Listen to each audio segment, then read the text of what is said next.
We are back to a new video. The last one received a lot of praise and support from you all, so thank you so much. I took a while, right? It's almost a month. I went for a trip and it was fun. And then I thought maybe tomorrow I'll make it, and finally I'm here. So let's dive into it. So I wanted to talk about React Native and startup performance. It is quite a big thing, right? React Native is usually slammed for not having the best performance at times. And truth is that I wouldn't say it's always React Native's fault. It's usually what happens beyond the native layer, right? That's where our logic comes in. And there are some limitations, but at times you can bypass a lot of it without actually changing your entire framework, right? Let's not throw the baby with the bathwater kind of analogy. So React Native came up with new update 7.9, and it has a new solution, or rather a hack, you can say, or rather a regression fix, wherein that they were compressing the assets and then APK was also then compressing it again. So when the app was then loading, it would first decompress those assets, causing some extra time spent, CPU cycle spent, just to decompress assets. But since APK already, like Android already compresses your entire app into a smaller format, this should not be necessary, right? And once the app is installed, you don't care how big it is. Like, you care, but not so much. And at least not with the cost of startup performance, right? We can take more space as long as it means our app is fast. So that is what they've done. You can read more about it over here. And it's great, right? Last such startup performance improvement that I remember was from when Hermes was live.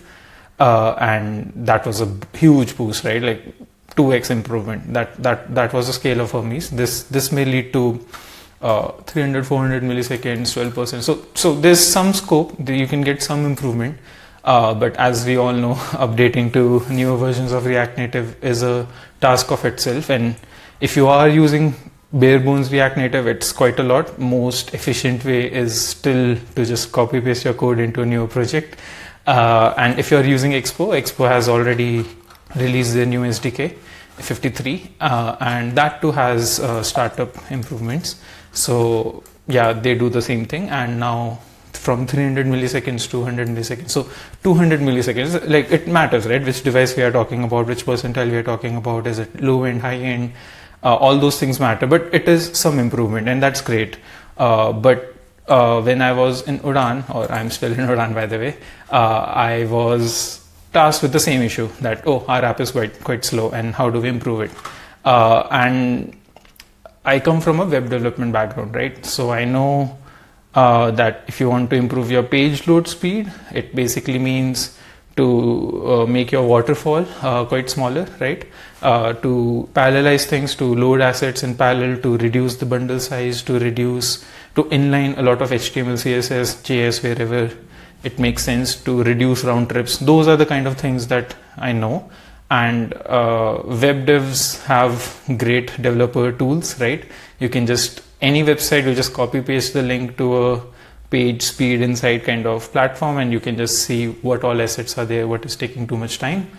You can also open up your own browser developer tools, and from that you can profile and see, oh yeah, of course that image is 10 megabytes, of course that will take time, or oh yeah, a lot of time was spent in scripting, so that is why it was slow.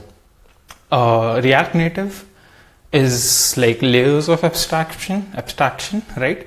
It's not just a platform like HTML, CSS, JS, where the browser takes care of almost everything, to the point that you never even have to think about the underlying operating system. You just care about the browser engine, and thanks to Chromium, almost everything is Chromium now, except Safari and Firefox, Quantum, Gecko, whatever it is. And those are very, those engines are quite optimized, and they're quite good. And have similar support for developer tools, right? So my point is that web as a platform is great, right? You just think about the engine at the end of the day. You don't even think about the OS at all. But when it comes to React Native, it's like, okay, you have some version of Android, right? There's versioning. Then you have whatever APK that you're using. Then you have React Native. And then React Native has its own versions. You may be on React Native 0.5x today. There are many apps that are still on very old versions of React Native, right? And you're slowly trying to upgrade it. And then you have lots of packages. And those packages are not like npm packages for web, which are just combination of HTML, CSS, and JS.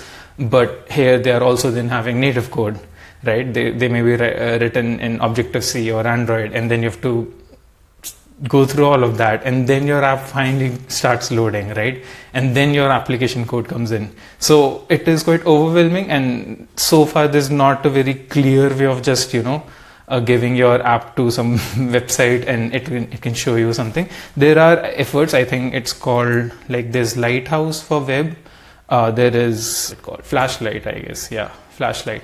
So there's Flashlight, which does similar things. The idea is the same, that we want an experience like Lighthouse, but for apps. And yeah, you can upload your app and get a performance score, but still it's quite a lot, right? There are many abstractions over here. So it can be overwhelming, and that was what it was for me when I was going through the performance optimization of our app at udaan. I had to go through all the depths of content, and there was no LLM back then, so I had to really read, and that's how we got to understand a lot of characteristics of the app. I in fact even did side-by-side comparisons with the real-world device and compared with many other apps and timed it perfectly to see how bad or how good our app is in comparison to others. How is the telemetry data in the real world showing, right? And from all of that, I had to add a lot of measurements and whatnot to finally understand, oh, this is why our app is slow. And ultimately, we were able to get our app to, from 12 seconds. So this is milliseconds. So 12.5K is 12.5 seconds. From that, by the end of the year, throughout, in fact, most of the optimizations were actually nailed down in April, May, and we came down to 6 seconds, right? And then it improved over time as the data for the last percentile kicks in, right? So how? Like that's Hermes level improvement. And no, I did not re-architect React Native at all. I barely touched the React Native code, right? So that is all about, this is what this video is going to be about, wherein I talk about one such technique that you can use.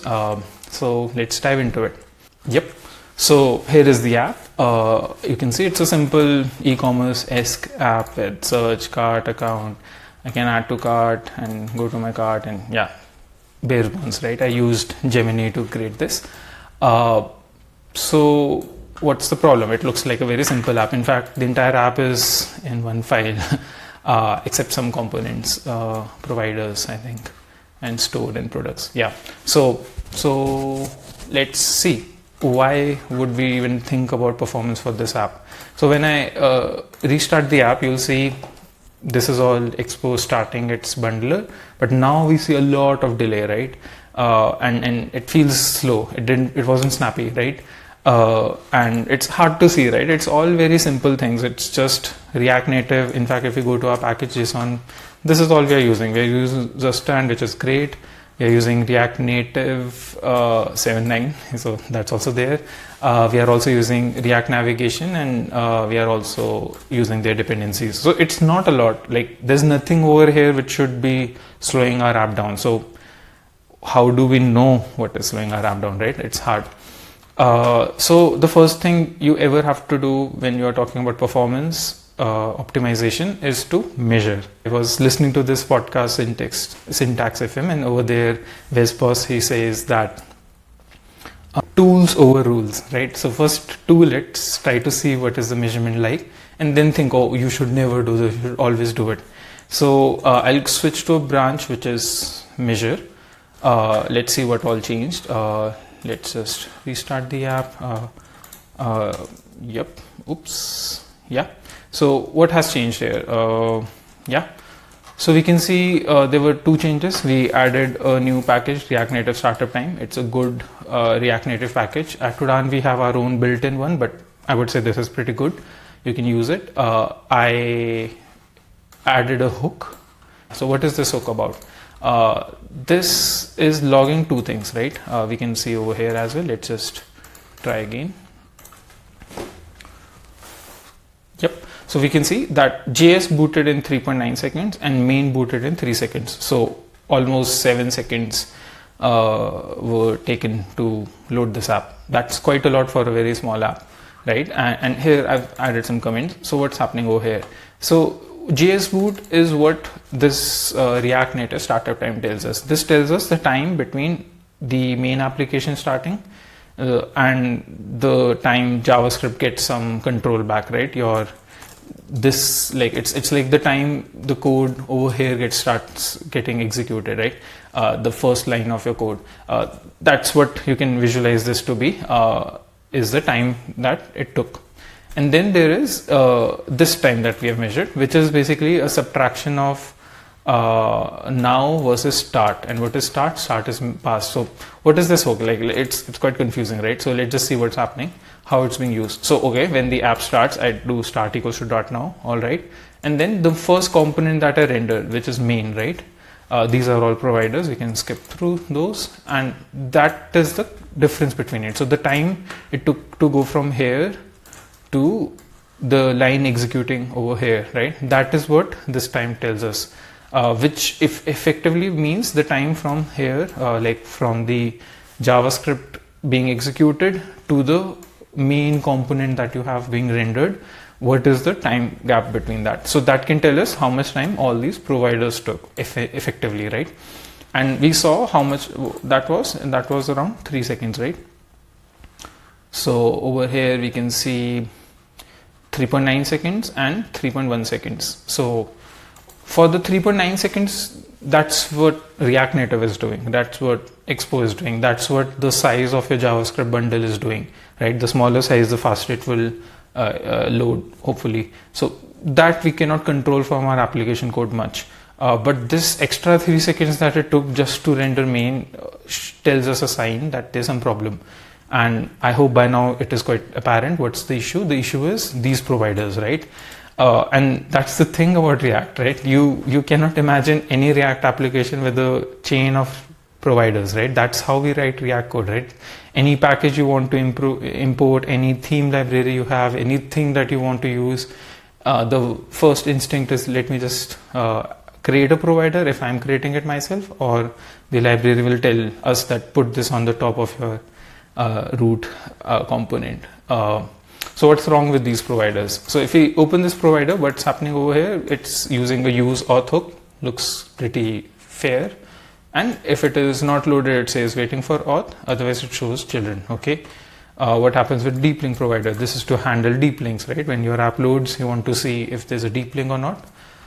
Similar thing, it just calls another hook. And then there was another provider, which was some SDK provider. You can imagine it's Firebase or some other Sentry or whatever it is. And yeah, that also looks like it's calling some hook. So all this looks very innocent, right? This is a simple way of idiomatic way of writing React, right? You just create providers, you use hooks, you combine those, compose those together. Nothing looks wrong over here. But if we start the app again, okay, so there's a debug boolean that I have. The moment I make it true, this is how I make things true or false. I just add a bang. So now when I start the app, you can see what is happening. We are waiting for auth, we are waiting for deep link, we are waiting for some SDK, which takes a lot of time, and then we show the app. And this is where my web development brain kicked in. Oh, these are some various assets that we have to wait for. Let's see what is critical, what is not critical. Let's lazy load some of those. Let's preload some of those. Let's parallelize some of those, right? That's what you can quickly see. And this is what this video is about, that in your app, you may blame React Native, you may think, oh, it's that package, this package, but when you actually squint and measure the app properly, you'll quickly get to know that, oh, some of your providers might be taking a lot of time and they need not be initiated when React starts, right? There is this is when React starts executing. But before that, there's a lot of time where there's no React yet. That's a good place to bootstrap any of these SDKs, and that's generally the best practice in most libraries that I've seen. But this is what I wanted to highlight. So let's now go to the optimize branch. Stash, I don't care. Yeah, so what has changed now? Let's check the app. It's basically the same, right? Because I've not yet enabled this preload services.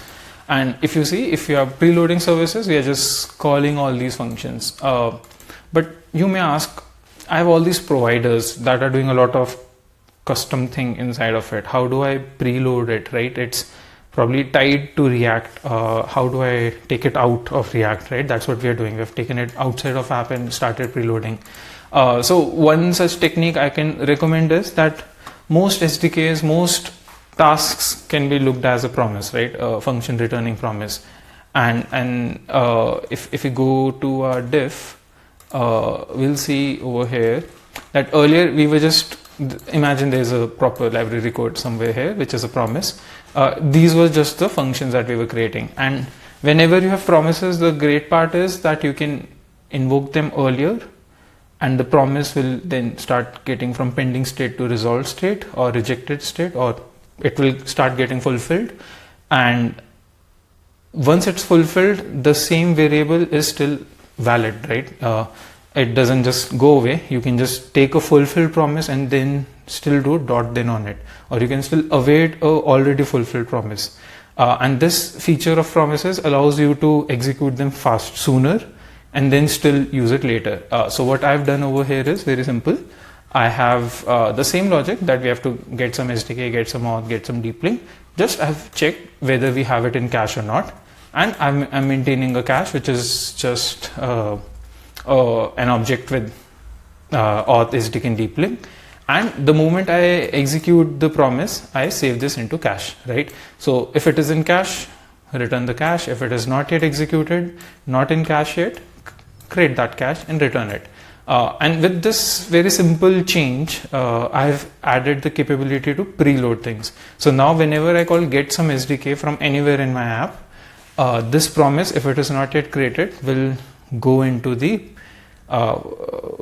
pending, it will go from pending to resolved state, right? It will start its execution. So just like in web, how your this is how say your assets are loading. If this is starting way too late, it will take a lot of time, right? But if you can start it earlier, then that's what preloading means. And this is what we actually did. So if you see the graph before, so here a lot of the things that were happening quite later, we were able to push them before, and that's how we got a lot of performance improvement. Yeah, so now let's see how the app feels. I'll start the app again, but this time I will make the preload service boolean true. I start it, and yeah, it does feel faster, and main now took 1.7 seconds rather than 3 seconds. So almost halved the performance characteristic, right? If I again make it true, false, I mean, start the app.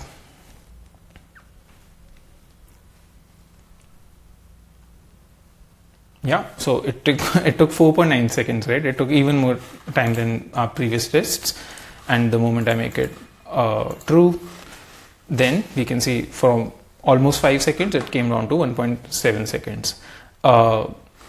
If you have dependencies, right? If get deep link for some reason relies on auth, then you just change the preload mechanism, right? You get first you load get auth in some SDK, and then with the result of get auth, then you load get deep link. So even if you have some dependencies in your SDKs or whatever you're doing in your services, that can still be handled, and you can create a much more compact version of your pipeline to make it faster. So we saw we made this app twice as fast. We didn't update React Native, even though we were on latest React Native version. There was a lot of performance optimization that could have been done, and this is one way. And the commit is so tiny, right? Like that's what I like about such optimizations, that I've just created a cache for all my promises and I invoke it before I start my app as soon as I can, right? Basically that. And this way, all your providers, whatever logic they were doing, it's not happening that late now. And another thing is they were cascading, right? Until auth provider is loaded, let's check auth provider, right? So it does not render children until it is loaded, right? If loaded is true, only then children would be rendered. So that means until auth provider is loaded, none of the other providers get time to execute. So not only we were loading assets way too late, or loading whatever data we wanted, resources way too late, we were also having a cascade waterfall wherein one has to wait for another, has to wait for another. Now we have moved all of those together into a parallel kind of line, and all of those are now happening much sooner also. So not only we have gone from, let's draw it maybe. Earlier, if this is how our pipeline was, right, auth provider took that much time. So nope. And say here is what we started off with. So if this is before, wherein this is time, right?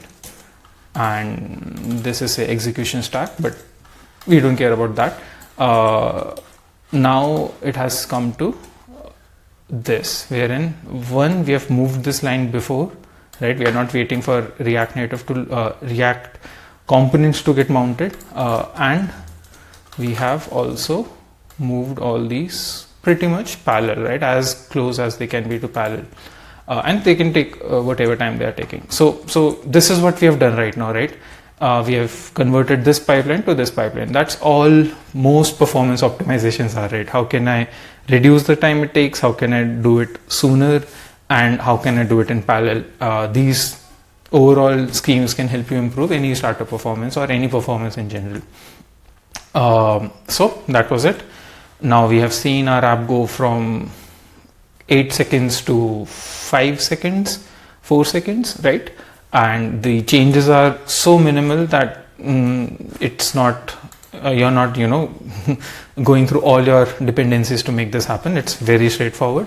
In fact, you can even do some A/B testing on it. If you're like, we don't know, maybe there are some crucial things that can be broken because we are loading it sooner than they are required to. You can just do something simple as this over here. You can do math.random, okay? And then you can do whenever it is, say, less than 0.2. So that is 20% times users will get preloaded services. And then you can, in your telemetry service, whatever you're using, you can do is set is preloading services, and yeah, exactly this. So now whenever your user is in the 20% bucket, you can know how was their performance, were the error rates high, was any other issue happening, and from this you can get some data and slowly increase it, right? You can go from 10%, 20, 50, and so on and so forth. This by the way is a trick to do A/B testing when you cannot rely on a backend service, right? We cannot wait for backend service to decide whether or not we can preload services. We are trying to solve our performance on the startup side. That's way too early to call any backend. So you have to do it on client, but on the client you also cannot really know the user before auth has happened. So that's another issue. So this is one way you can do a client side A/B, or you can make segments, right? That okay, this is basically half and half, right? 50% of times random will be above 0.5 and 50% of times it will be less than 0.5. So you have made a 50-50 chance. If you do it 20, then there are 80% times math.random would be more than 0.2, right? So like that you can make a client side A/B without having to wait for any backend. Okay, so this is how we improved our app. I hope this was helpful. This helps you see these problems in your apps, even though they are not that intuitive in a larger app. In a smaller app, I hope you could probably identify it right when I started with the first screen of this code, right? You could see that, yeah, maybe the providers have something going on it. In a larger app, this is split between multiple files. It's hard to even focus at what are we talking about, right? So I hope this helps, and I hope you don't wait for React Native upgrades to get your startup performance up. And this will work on iOS and Android regardless, right? So yeah, hope this works for you. Thank you so much. See you in the next video. Bye bye.